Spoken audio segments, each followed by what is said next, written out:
So, are you with BBC, sir? Excuse me? Are these yours? No, they're kind of community property. She should have A closed fist? no money. Well, see, we change the faces for different uses. Seems to be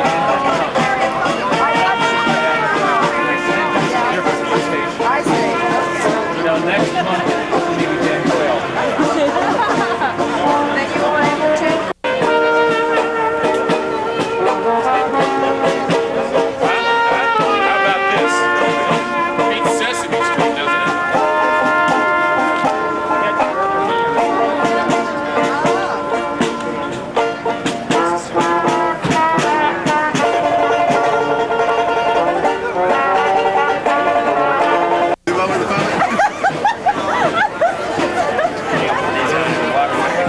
You want to give these his way?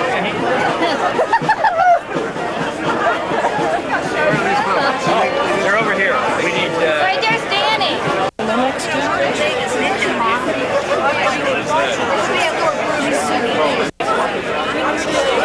For all that umbrella this week. I'm sorry. Oh, no problem. How you doing? The only problem is the battery doesn't last so long. Oh, yeah. This is like what Is that off the road?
Okay, we'll turn it off.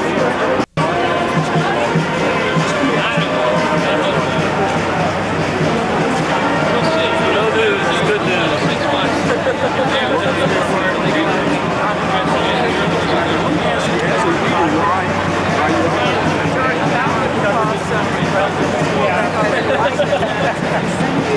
Before his appearance, we were in the dark ages. We didn't know what was happening.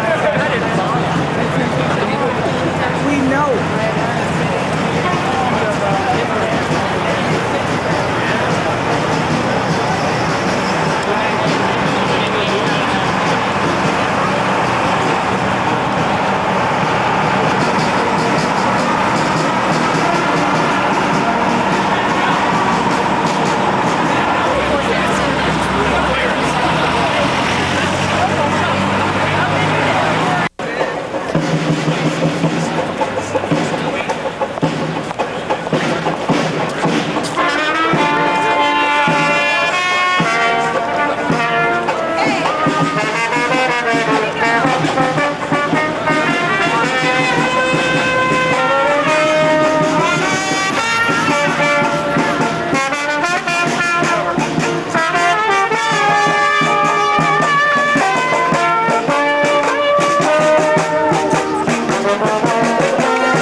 on that baby for a couple more hours. What do you know? We'll have the birth after the burial. Beautiful, beautiful. How's everybody doing? Okay? Gonna walk?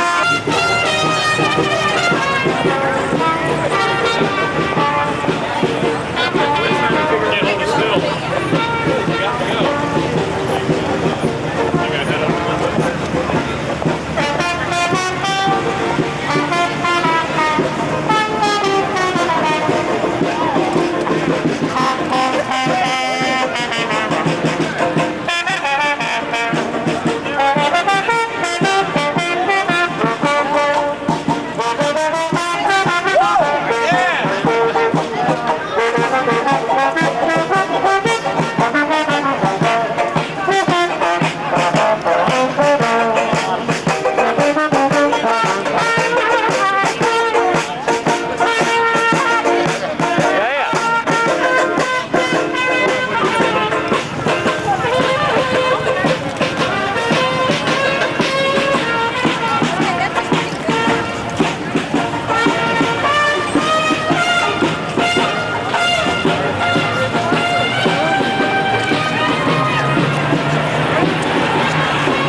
Noisy crowd out here today.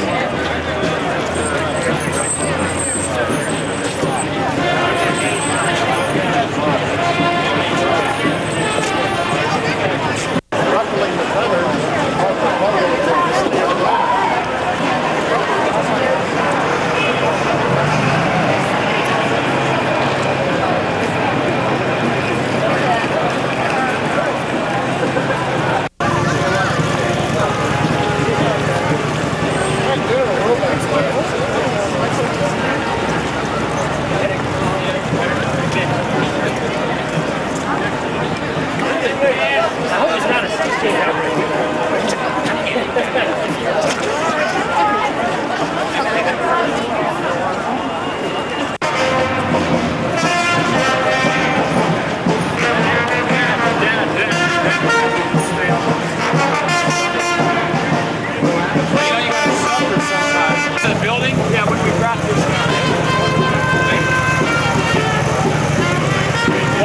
around the coffin with it. Do what? Work around the coffin. You guys are doing great on that banner. Who's doing great on the banner? You know.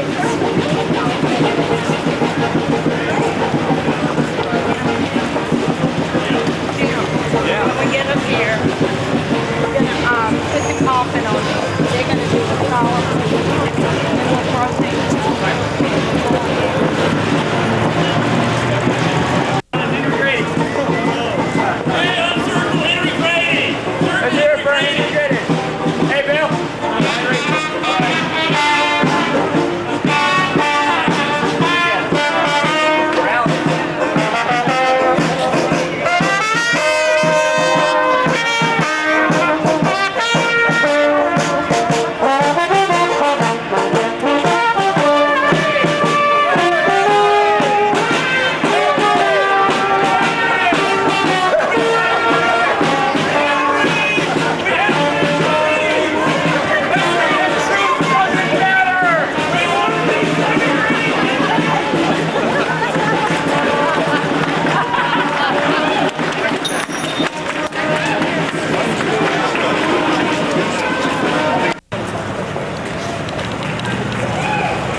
Huh?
I'm Lillian Lewis, and I can think of no other place to be today than here for the reasons that we have gathered.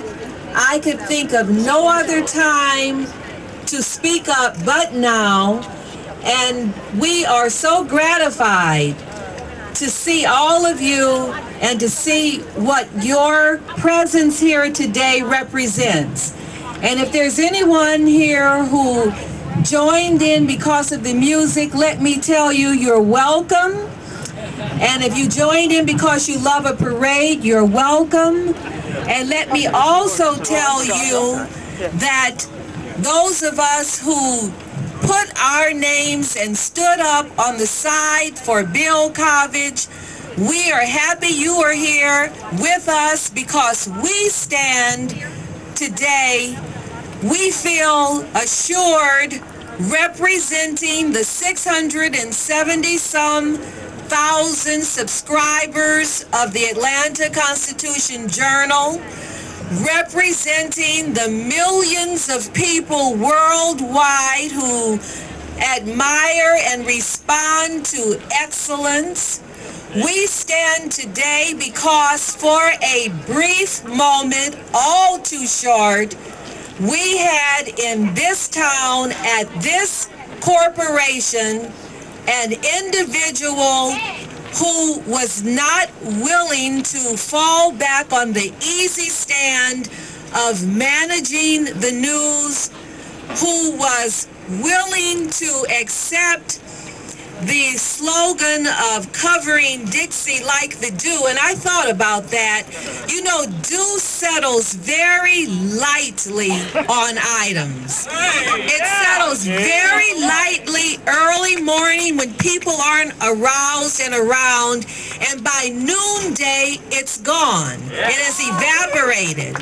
But this man, Bill Kovach, came in and said, yes, there is an aesthetic to dew, but what is under the dew? Let's turn the rocks over without fear or favor, and let's the people know what is happening. They can handle information. We were treated intelligently, and we were treated openly, and as we all know, in the past few months, we have learned things about our corporate citizens that have not always been smiling and pleasing, but that's the reality of life. I can remember when it was announced that Bill Kovach was coming to Atlanta, my husband, Representative John Lewis, said to me, this is the time that Atlanta should be out shouting because Bill Kovach and the team that he can assemble represents the quality of which we have not seen in many, many, many, many days. And so we stand today and we say that we are grateful, most of us, myself included, until my husband explained to me about an editor and a publisher. I just, was out there.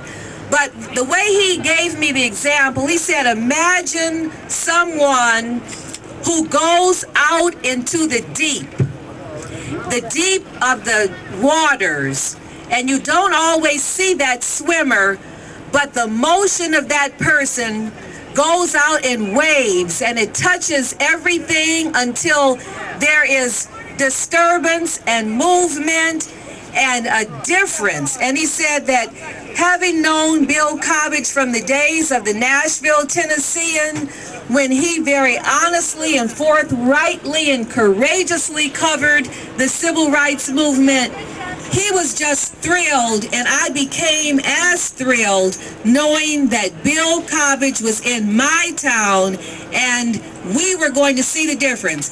I was telling a press person today that we live in such an ephemeral society. We throw out and throw away, and we want drive-through and drive-in.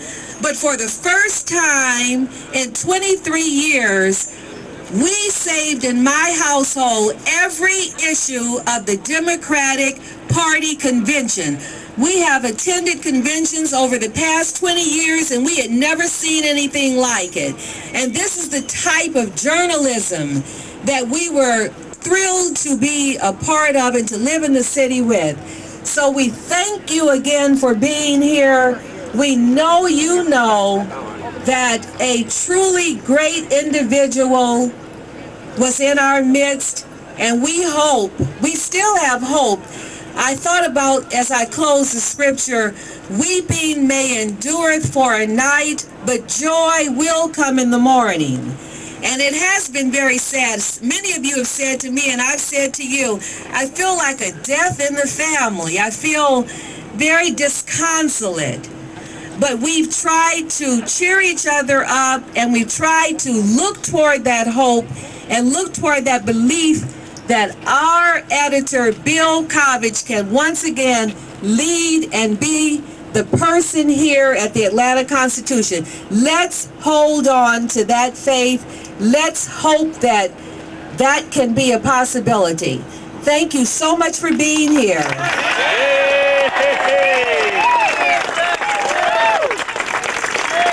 We have a few other people who are more accustomed to word speak and to beautiful words than I, and so I want to bring up for a few moments of words, Pat Conroy, the writer and novelist, Pat Conroy.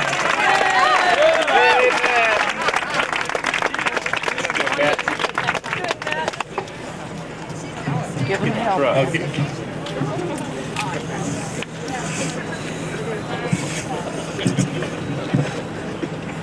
I don't have a few brief words to say. I got a lot to say. And if any of you are here for any other reason than because you want a great newspaper in Atlanta, get the hell out of here. I have tried to figure out what this was all about. I was trying to find a symbol for what the Cox newspapers represent in the city of Atlanta. Louder. And a symbol for what Bill Kovich represents in the city of Atlanta. Can I get this up, please? Okay.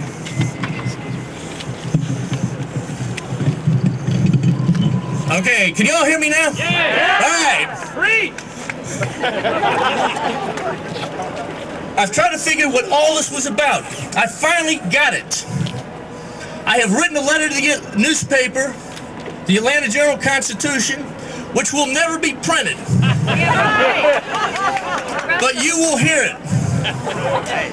The problem in the city of Atlanta, my friends, with the Atlanta Journal-Constitution and the Cox people has two names. It is Louis Grizzard.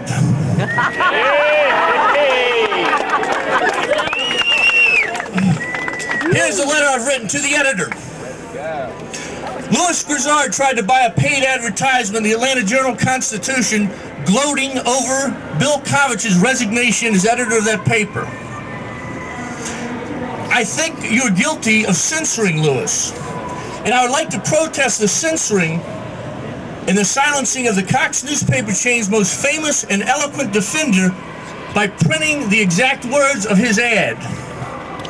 These were the words of Louis's ad that was not printed. I speak now in the voice of Louis Grizzard. Contrary to what others, including the Washington Post, Ben Bradley, might say, I think I can assure all our readers of the Atlanta Journal and the Atlanta Constitution can survive the recent resignation of the tempestuous Bill Kovich. In fact, we might even benefit from his departure. With apologies to those who enjoy reading exhaustive series on what's doing in Africa. Atlanta Journal sports editor Furman Bisher, my hero, may have said it best when he responded to Kovich's resignation with these words. Maybe now we can get back to covering Dixie like the do. P.S. This ad cost me a bundle.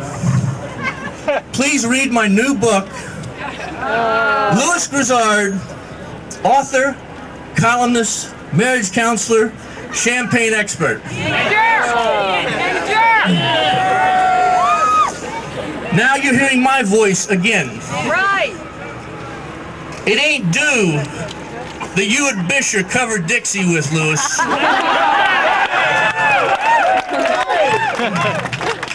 And the crops do come up fine after you two boys pass through town. It grieves me to attack a brother writer in print, but Lewis, you've tried to sally forth in a realm that means a great deal to me and nothing at all to you. Journalism of the highest order. You and I come from the same part of the low-born white South, Lewis. We have an extraordinary amount in common. Out of Georgia, we both sprang from lower-class families to become honored and wealthy men in our city. Both of us write about the Southern experience, and we do it with uncommon humor. The humor sweetens that dark side of the soul that both of us hide from the world. We both have a mean streak.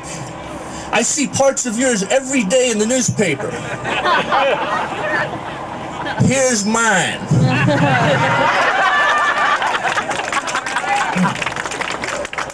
Your censored ad was an ad of spiritual and moral cowardice. But your modest talent is based completely on cowardice. And it is why you are the perfect mouthpiece for the Cox newspaper chain.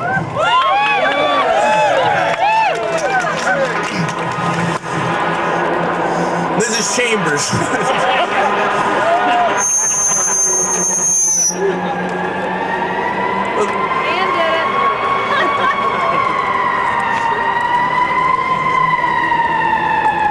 Okay, let's try again. Set your house on fire.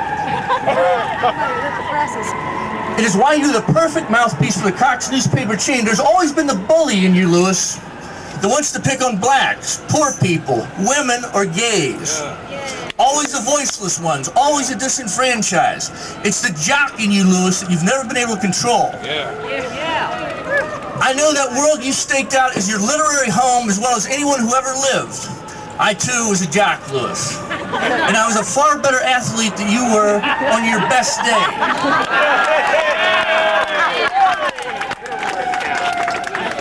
I understand the macho world, the laughter of the boys in the bar and the snickering in the locker room better than you do. I want to put this argument in the most basic, primal terms. The ones your fans, not mine, will understand most clearly. I know your world and your fans so well that I'll know they'll enjoy this fact, Lewis. It's inside information. That I could kick Louis Grizzard's behind all over the streets of Atlanta long before he had heart problems. Get the picture.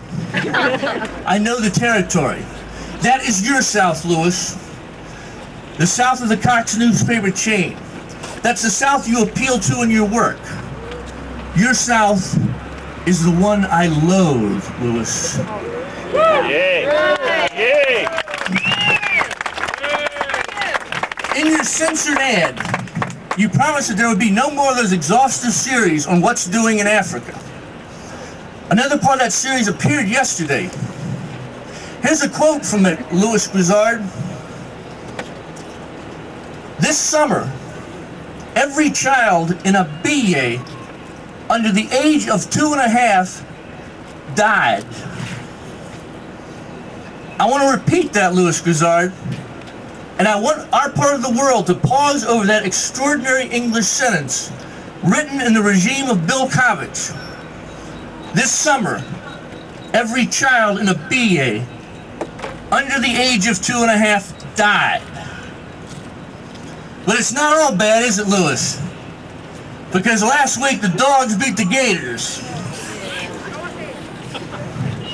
Because I too am redneck. I want to translate for all your readers and for the Cox Change what you meant by the line, with apologies to those who enjoy reading exhaustive series on what's doing in Africa. Let me translate this in our shared Southern vernacular. You wrote it in code, but the translation is this. Atlanta doesn't care if niggers starve. Great! Great! Yeah. Great! It is the word nigger, Lewis, that subliminally disfigures your worth and cheapens your worth as a man.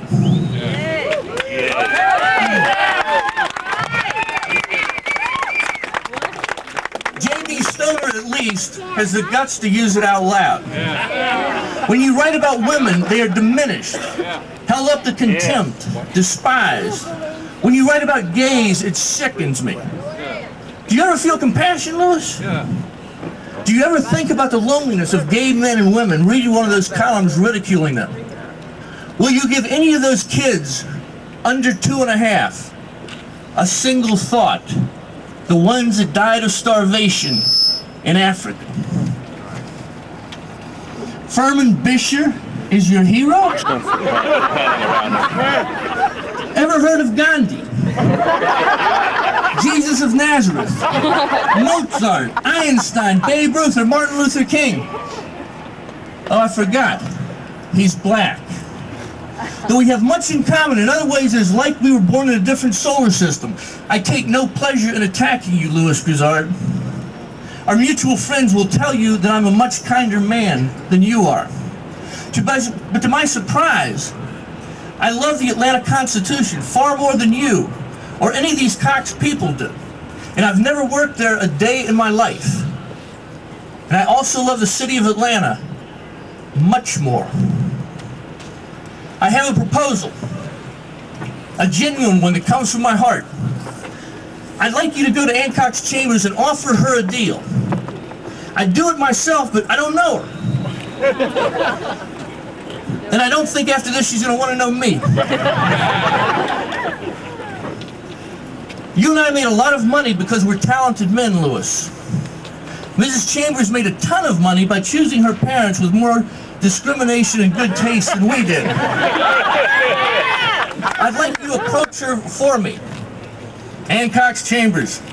Everything we didn't have at birth, Louis. Family, connections, society, gentility, wealth. I'd like to make an offer to her. I'd like to offer her every penny I make on my next novel. Every single one.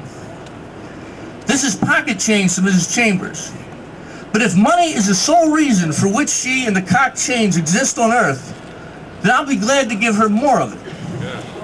It's the only gesture I know that I can make that will let her know the absoluteness of my conviction that the firing of Bill Kovach is a terrible error. It will be the death of her reputation in American journalism. What reputation?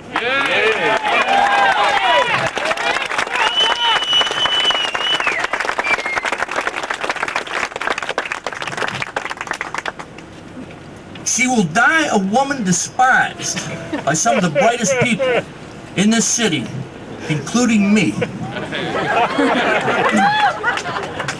Do you think I'm grandstanding, Louis?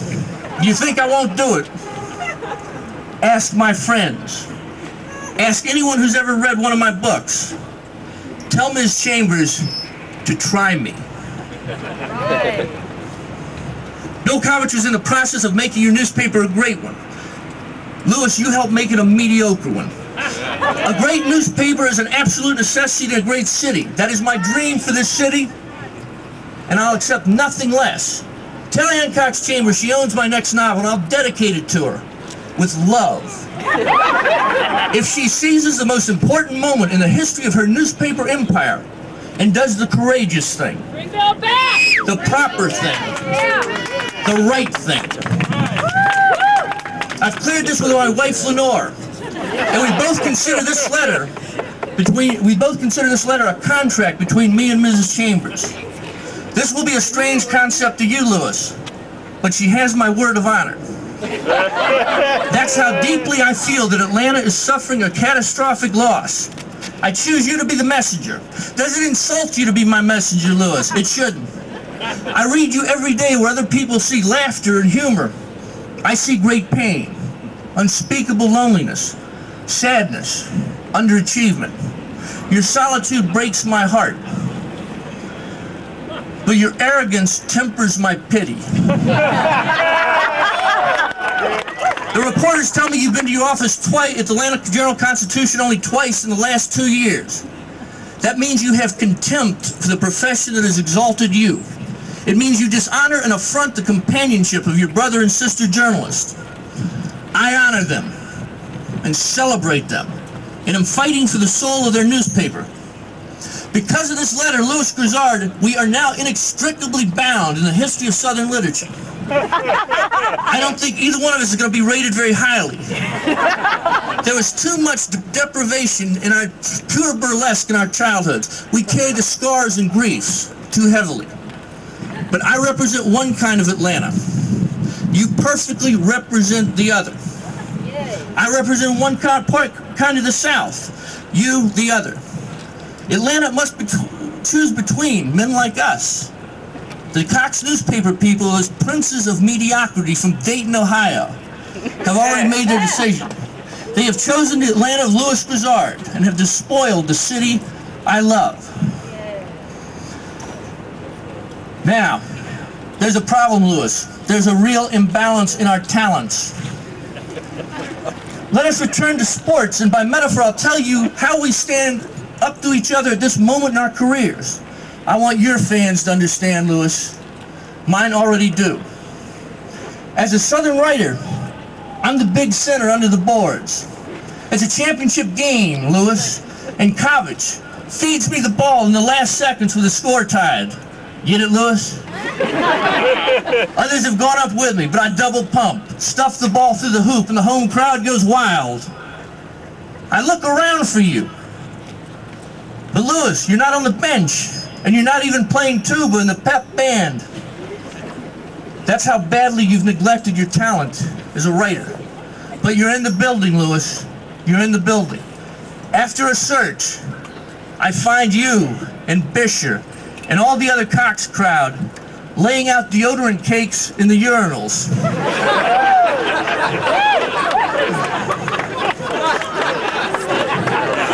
That's how I call the game at this moment in time. Your ball, Louis. Ann Cox Chambers owns my novel. I only ask her to cover herself with honor and give Bill Kovich back his job.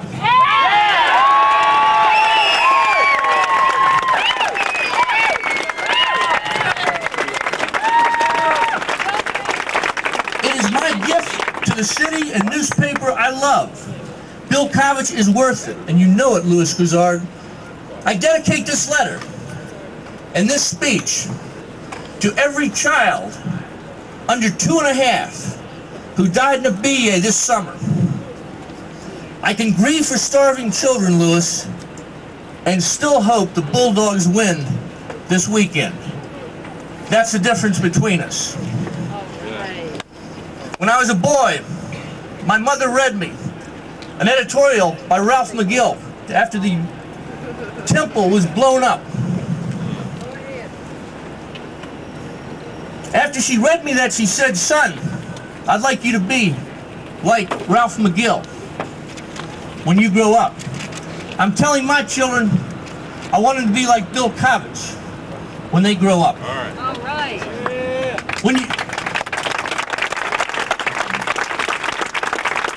count, when the reporters count the number of people here today, there's one more walking with us. You couldn't see him, you could only feel him. Add one to the list. Ralph McGill was walking with us today.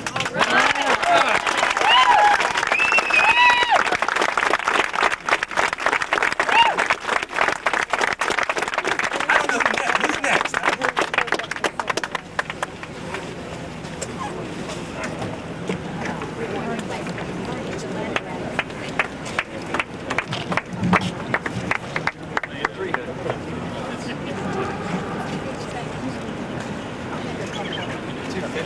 I'm almost beyond words. I'm so gratified that Pat Conroy lives and walks among us today. It gives us the kind of spirit, because it has been very depressing that in this man, who really in a humorous way, but in a very cutting and deep and true way, led us to see that there is a difference in the anachronism of the courthouse crowd, backslapping and all of that, and moving toward the kind of character and personhood that this man represented today. Let's give him a resounding applause.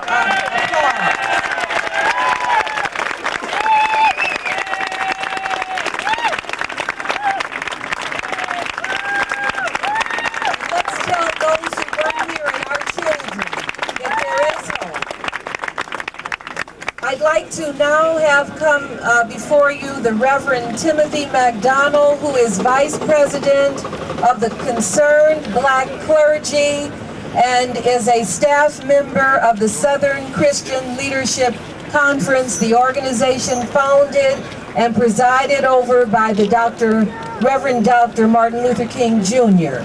Reverend McDonald.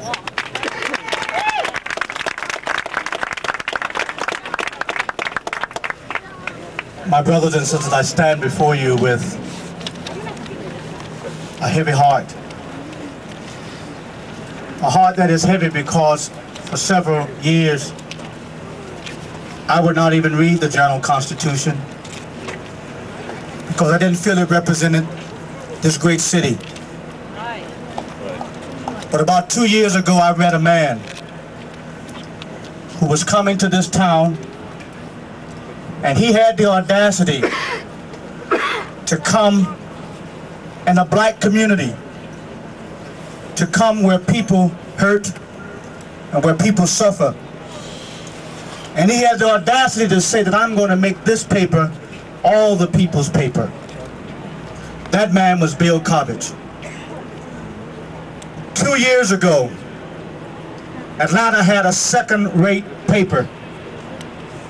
But I'm very happy to say today that because of the leadership of Bill Covich, the Atlanta Journal-Constitution has risen to the rate of being a first-class paper comparable to none in this nation. Atlanta is too great a city to have a second-rate paper.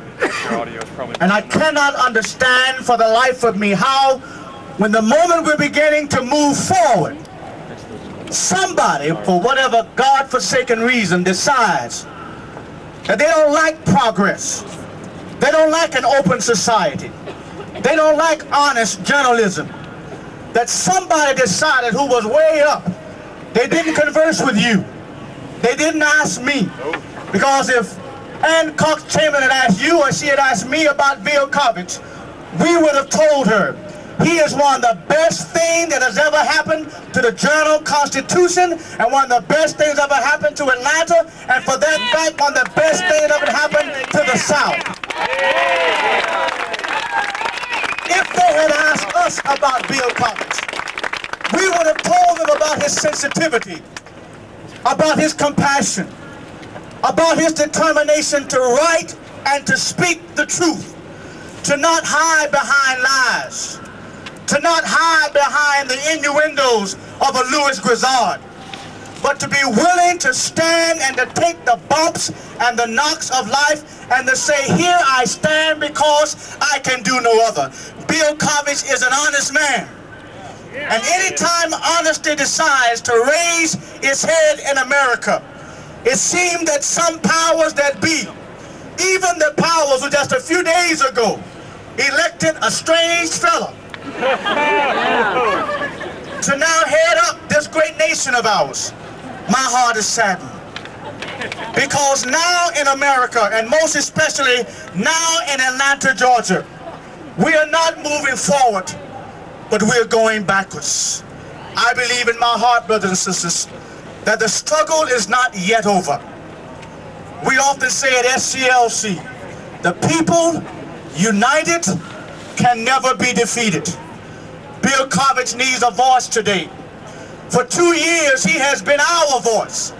He has been the voice that dared to write about what is happening in Carver homes and Perry homes. He has been the voice that has dared to challenge the atrocities of drugs in our city.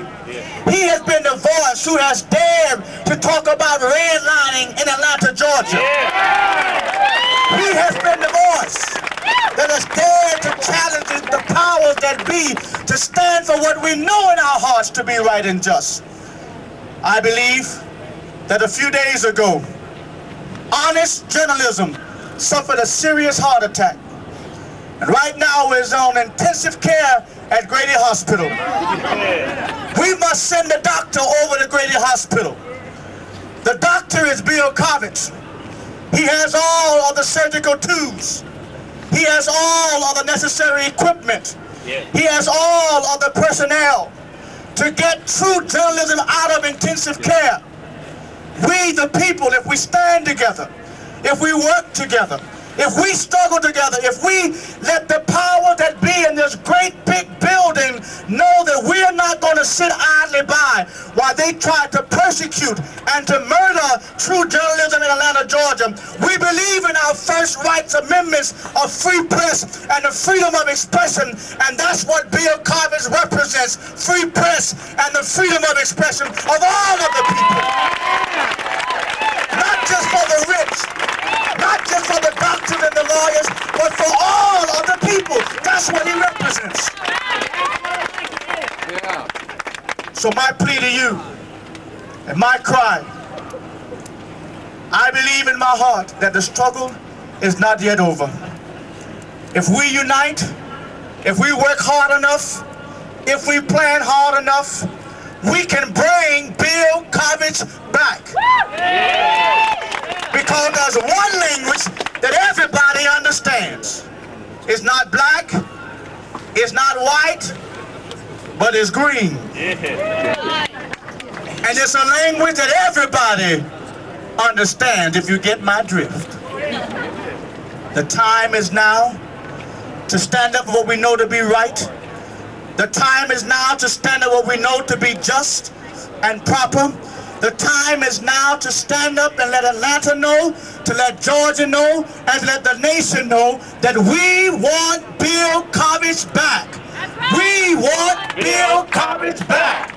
We want Bill Kovich back. We want Bill Kovich back. We want Bill Kovich back. We want Bill Kovich back. God bless you.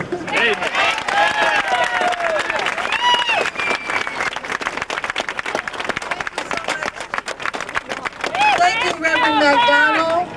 I am, in the interest of time, going to announce the next 4 speakers, and those people are State Representative Nan Orrick, who represents a district that might be described as being dominated by the least of these, who are also very much readers and important people in the city of Atlanta. Our longtime friend will follow her, who is a son of a distinguished journalistic family. He himself is also a noted television personality in our nation's capital, Mr. Harding Carter. Following Harding Carter of Washington, D.C. will be Richard Ossoff, who is a man for all seasons and is a man at the cutting edge of that is progressive and that is right and that is true. And following Richard Ossoff will be the man, the second man who makes me smile every morning. And that person is, when I open my Constitution and I see his cartoon, I'm equipped for the day. I agree with him 1,000%, and I think that he is a wonderful addition to this community and to the world, Mr. Doug Marlette. Thank you, Lillian. I'm looking forward to the day when Atlantans can come together in celebration instead of stopping another onslaught against our rights and freedoms. It's a sad occasion that we come here today. 20 years ago, a handful of us decided we were sick of the lousy coverage, the biased coverage of the Atlanta Constitution, and started an effort we called the Great Speckled Bird. We may need to bring that back around again.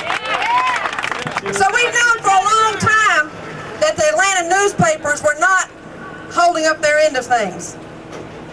We saw it in the 70s with the incident around Gene Patterson and his leaving. We've seen big business interests control this newspaper and control its coverage for as long as I've been in Atlanta, since the 60s. But I look out here today and I see the people that have come together to stand up and say that we protest and we stand against firing this editor after the 2-year track record that he's established here. I see activists who have come forward and stood up again and again. I want to salute you today for coming out again on behalf of freedom and justice in Atlanta. We've got a battle. I don't know if we'll win it. We've got this one, we've got several others. We're looking down a hard, long road. But I stand with you as a person who believes, as you do, that we can make a difference. We've seen the stands that this newspaper's taken. It was unrecognizable to me in the last 2 years. I couldn't believe I was picking up and reading my hometown newspaper. For the first time, we saw the Constitution in recent years being willing to follow the truth and seek it out no matter to whose door it might lead. And we've seen it lead to some of the biggest doors in town. And we're told today by the newspaper that this was not a decision that came as a result of pressures of special interests. I say that time will tell, and it's going to be spread out on the pages of that newspaper every day, and we're going to be looking, and truth will out. We are here today saying we want an independent press and a free society. It's one of the things this country was built on. I want to say a special word before I step down and salute the people who are out here today putting their careers on the line. We have to understand there's some very vicious elements in this community, and some careers can rise and fall on this battle that's going on. And I just want to say my special word of thanks, applaud the courage for the people who have come out here and been willing to stand up and know that they may go in Monday morning and not have a job. Let's keep this struggle up. Keep hope alive.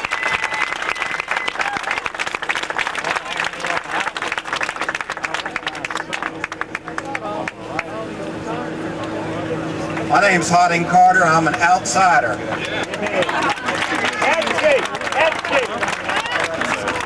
I don't live in Atlanta. I've only been here briefly as a visitor, but I've been doing that visiting for the last 40 years. But what I'm not a visitor to is the business of journalism itself. I'm a long-time resident in this house, and I want to tell you something about this house. It's called Journalism Today. There's a war underway for its soul. And the war is not just in Atlanta. Atlanta happens to be the newest battleground and perhaps the most visible. But there's a real question about what it is that American journalism is going to be all about. Is it going to be the packaging or the product? Is it going to be reality or is it going to be happy times? Is it going to be speaking truth to power or speaking power's truth? And each time that question is asked today, too often the answer comes back, packaging, not product. Happy time, not reality. Power is truth, not truth to power. Now, Bill Kovach is a man who is a good and abiding friend, and that is why I'm here. But he's also a good and abiding friend to the principles of what the business, profession, craft, trade, calling, whatever it is, should be all about. He cares about the basics. And when you care about the basics, you happen to care about those things that make some people furious, some people angry, some people bitter, some people defensive, many people aware for the first time. The honest thing is, in a fight like this, in an issue like this, there aren't really any outsiders at all. Because in the most basic way, all of us, whether we're in journalism or outside it, are being treated as outsiders by the fewer and fewer who own the more and more in this life called journalism. I happen to work mostly in television these days, but it doesn't really matter. I'd like to pretend sometime that the evils of television are unique to itself, but they aren't. I wish that I believed that what is happening in Atlanta and what Bill Kovach has had to do was unique to Atlanta. It's not. What is unique to Atlanta, and I mean this seriously, is that in this crowd, in this demonstration, in this reaction, there are some people finally saying that what the papers do in my community actually matters to me. And that what I want is a journalism that speaks to the whole reality of my time, my place, my world. Old Pat Conroy got up here and just said it exactly the way it is. The deaths of the children in the Sudan are our deaths, just as the redlining in this community is our community, just as each element which is here is part of this larger life of our own. If we don't reflect that larger life, we're not true to our calling. If we don't care about that larger life, we're not true to our nation. And Bill Kovach is true both to his nation and to his calling, and I repeat, to the region he loves. And I, for one, hate to see him go.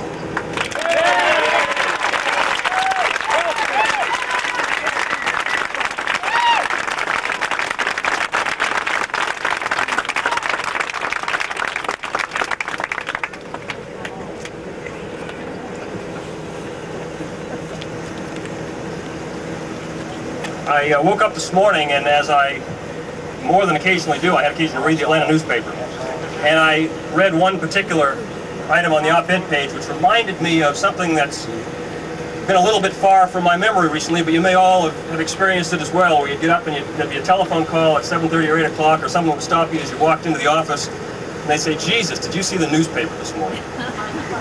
And inevitably, you would go and look at the newspaper and see what it was they were calling about, and you'd shake your head in wonder and frankly in embarrassment, and perhaps worse, and try to figure out what the custodians of the print media in this city were thinking about.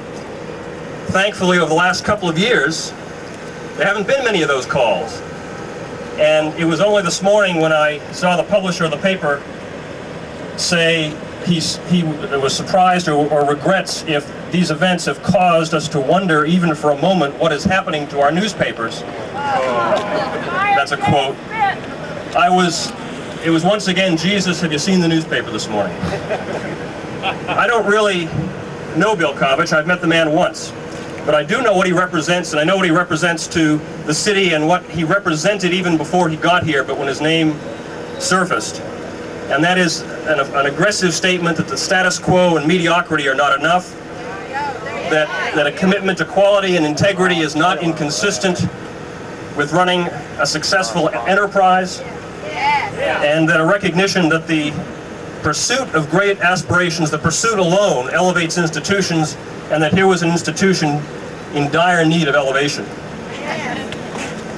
During the last 2 years, I have felt increasingly comfortable that it was possible to look to the Atlanta newspapers for leadership rather than look at them with embarrassment for the city. And in the last some years prior to that, it seems to me a very long period of time, the period of status quo and mediocrity were long, and this very recent period of vigor and integrity and high aspiration has been painfully short and cut short for no apparent reason that makes any sense. It seems to me that building a corporation and building a great newspaper are not the same, but they are by no means inconsistent. It's just that it's terribly rare that it's accomplished in this country. I'm told, and I've read, that great newspaper families, and there are a handful only, tread very lightly, but they understand exactly when it's necessary to step in and to say, this is what we want, this is our vision, this is how it's going to be. And I think it is time today for the leadership of the Cox family to step in and say, whatever we have or haven't done in the past with respect to this flagship of our chain, we want to restate today exactly what we're about, exactly what we intend to accomplish, and hopefully what that's about is the integrity and the quality and the commitment to excellence that these last 2 years have brought to us. I think they might consider looking at it a little differently, and that is that instead of simply leaving their heirs more, they might say we want to leave both our heirs and the city of Atlanta something greater. And my aspirations in this sense are very small. I simply look forward to the day when I can, with comfort and anticipation, refer to our newspaper again, as opposed to, again, with some embarrassment, referring to it as the newspaper, not a part of the community. Thank you.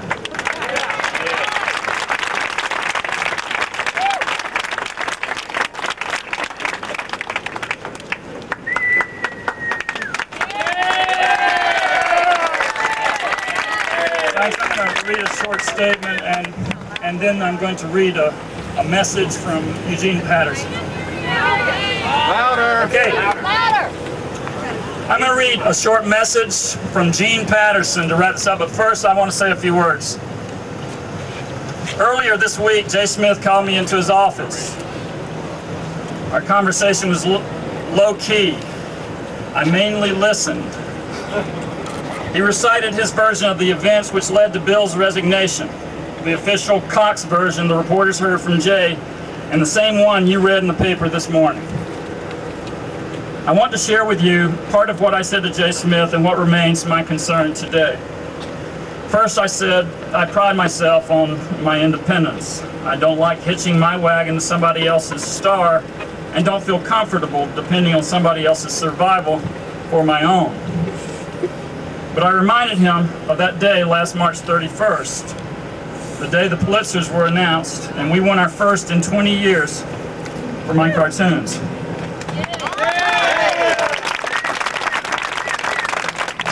Champagne and speeches were flowing in the newsroom. When it came my turn to speak, I had expressed my gratitude for the opportunity to work on the greatest newspaper in America, one that valued and supported the First Amendment guarantee of free expression of opinion. Afterwards, privately, Jay Smith, the publisher, thanked me for my words and told me he was especially moved by the part about free speech. In our conversation Monday, I reminded Jay of that earlier conversation, and I told him that my concern now was the fact that some of my best work that I've done since I came to Atlanta were drawings that never would have seen the light of print were it not for Bill Kovich.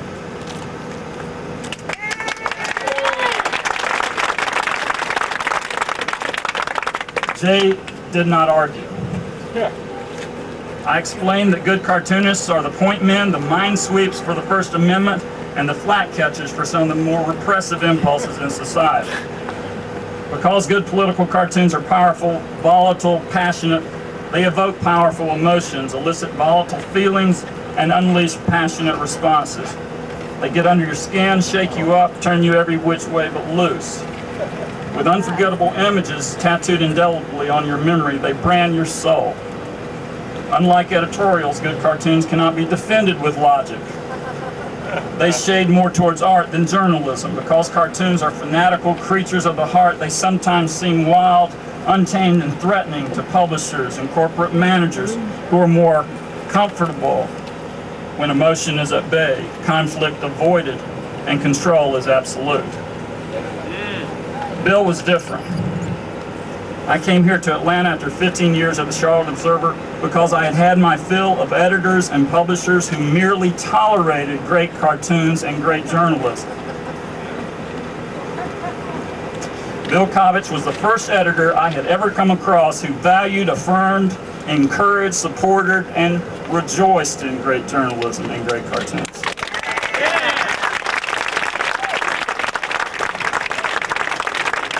I told Jay Smith in his office this week that I didn't know what I was going to do, that like everyone, I was still getting my bearings.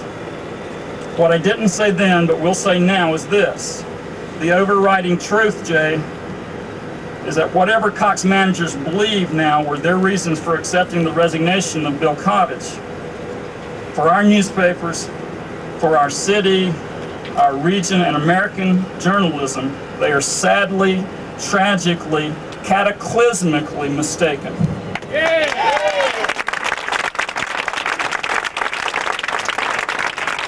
I would add after the piece that ran in the paper today that it's true what the headline said, that no journalist is bigger than the newspaper, not even its editor, but I would add, not even its publisher.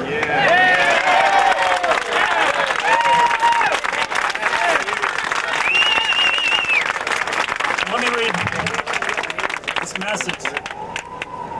Gene Patterson, who was the last Pulitzer Prize 20 years ago, couldn't be here today. He's retired recently, and he was in the Caribbean with his wife on a much-deserved cruise, but he sent this message, and I'd like to read it now. It's from Gene Patterson. I am so sorry. Why must this business keep breaking your heart? Still, all who have built a part of their lives into those special newspapers cannot help but believe they are yet bound to redeem the faith in their promise that have drawn so many to care so much about them for so long. Godspeed and fear not.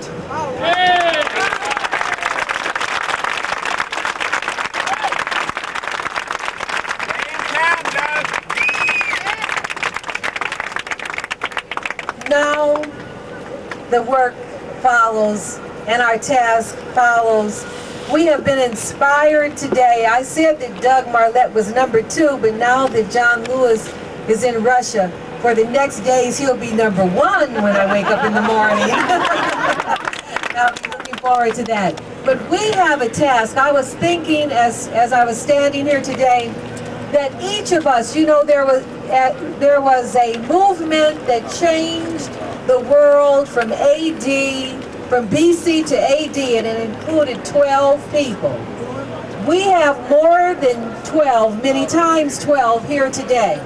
And our task this weekend is to open those telephone books, call people you haven't been on speaking terms with, call people you like a lot, and tell everyone that we have the next days ahead to write and let Mrs. Chambers know that a pursuit of excellence is not a scary thing.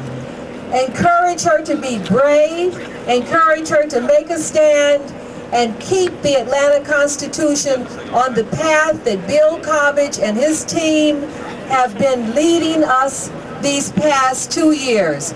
Thank you so much for coming, for your presence here today. Let's get to work. Let's keep it going. Thank you again.